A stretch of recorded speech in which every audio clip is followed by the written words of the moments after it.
Hello बच्चों, let's read the question. The question is, if the electrostatic field at a given point is zero, must the electrostatic potential be also zero at that point?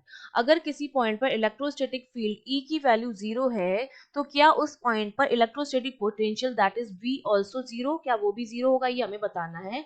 तो देखिए की concept इस question को solve करने का क्या रहेगा, हमें दोनों के बीच में रिलेशन पता होना चाहिए कि इलेक्ट्रिक फील्ड और इलेक्ट्रोस्टैटिक पोटेंशियल किस तरह से एक दूसरे पर डिपेंड करते हैं।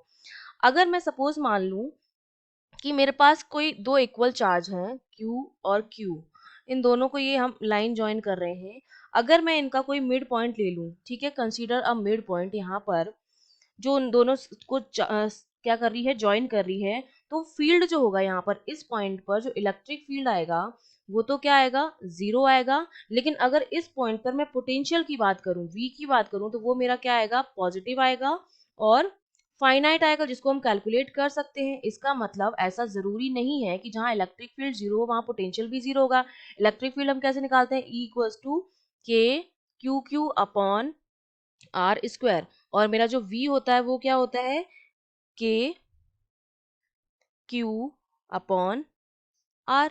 ठीक है, तो जो पोटेंशियल आएगा इसकी वजह से भी आएगा, इसकी वजह से भी आएगा, और वो क्या आ जाएगा, पॉजिटिव आ जाएगा। लेकिन इलेक्ट्रिक फील्ड इसकी वजह से इस तरफ आएगा, इसकी वजह से इस तरफ आएगा, और दोनों एक दूसरे को कैंसिल आउट कर देंगे, तो वो जीरो आएगा, लेकिन पोटेंशियल जीरो नहीं आएगा। तो यहाँ से एक चीज तो क्लियर हो गई कि ऐसा जरूरी नहीं है कि अगर इलेक्ट्रिक फील्ड जीरो है तो पोटेंशियल भी जीरो होगा। अब हमें पता है कि हम जानते हैं कि जो मेरा इलेक्ट्रिक फील्ड होता है that is equals to minus dv upon dr, मतलब नेगेटिव ऑफ पोटेंशियल ग्रेडियंट के बराबर होता है मेरा electric field.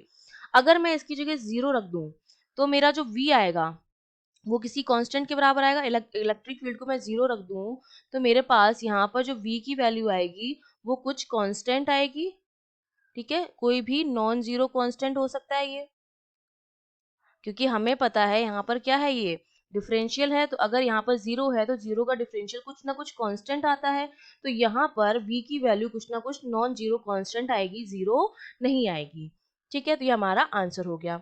I hope you understood well, all the best.